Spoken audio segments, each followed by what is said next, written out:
I'd like to take a few minutes just to go over the differences between the Generation 2 Glock 19 9mm and the Generation 4 Glock 19 9mm. The Gen 2 is here on the left, the Gen 4 is on the right. These are both really popular Glock models. Of course, without saying, we all know the Gen 3 is of course very popular, and it's going to remain popular for a long time. But there are a good following of people out there that really like the Generation 2 Glocks, and a lot of people consider the Generation 2 Glock 19 as one of those kind of holy grail type utilitarian type guns. And it's just kind of an all-purpose gun. It's plain and it just works, and it just continues to work. This Generation 2 Glock 19 is my everyday carry, and I really like it. It is an awesome gun. I've got no complaints about it. The Gen 4 right here I like as well. I just got this. I'm still kind of getting used to it, but I really like it. It shoots awesome just like the Generation 2. It's a Glock. It operates as expected. It feels really good in my hand. So I really do like the Generation 4. I think it has a lot to offer. So without further ado, just some basic differences between the two. Most of the differences are cosmetic. It could be said that some of the differences are kind of engineering upgrades or just kind of fine-tuning the design of the gun. There's really nothing groundbreaking between the two, in my opinion. They both shoot well. They shoot like a Glock. They both function like a Glock. They both field strip like a Glock. There's really nothing else to be said. So to start off with, I'll start off with the grips right here. Generation 2, Generation 4. I'll kind of hold up the Gen 2 closer to the camera. You can see the grip texture there. There's no finger grooves, of course. Very basic grip texture. And you can see the magazine release is really small. This also has a cutout right here that they put on these Glocks. It could serve as a little groove to get in and remove the magazine if it's stuck a little bit. So very basic, but it works really well. Now this right here, this is the Generation 4. You can see they went with a little bit more aggressive of a design, not too aggressive. It does have the finger grooves. One notable thing is it does have the back straps right here, the removable or attachable back straps. You can sit there and put something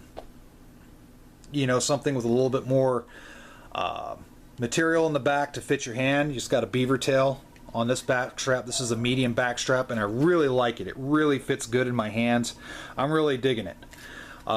You can see the groove is no longer in the Generation 4, and most notable change is the magazine release. You can see much different, and it does necessitate the use of the newer Glock mags, which can fit and be used in the older Glocks as well. So that's kind of the biggest changes on the grip area. Moving on to the slide, the finish is different between the two. You'll notice that if you hold both of these and look at them both in person.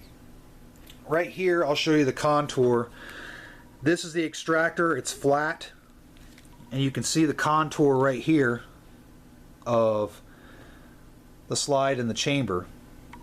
And I'll hold up the new generation Glock, and you can see there's a little bit of a difference between the two. You can see the angle they put here. There's an angle here. It's just kind of an update. It doesn't mean this is more reliable than this, because the Gen 2 is extremely reliable, but they just kind of updated how they did things. The Extractor on the Generation 4 Glock has a protrusion, and the shape of the Extractor is slightly different than the flat Extractor of the Generation 2. Another notable change is, of course, the Generation 4, just like the Generation 3, has the provision for lights, lasers, all that good stuff. Has a little rail mount. And I like that. I really do. For a carry conceal, I don't really need a light or anything. That's why I like the Glock 19 and the Generation 2, because it's smooth. They don't have any of that. They didn't have that for these models back then. The only noteworthy, I guess, engineering change between the two is the Recoil guide rod spring assembly. There is Generation 4, you can see right there, and there's the Gen 2. Some people can argue whether or not it's good or bad that they changed it. I don't mind it at all. I don't think it's a bad change. I didn't really see anything wrong with the Generation 2, Generation 3 assemblies, but Glock had their reasons, and I don't see any disadvantage over it. The gun is still extremely reliable, and there's nothing wrong with beefing up that assembly if you can get away with it.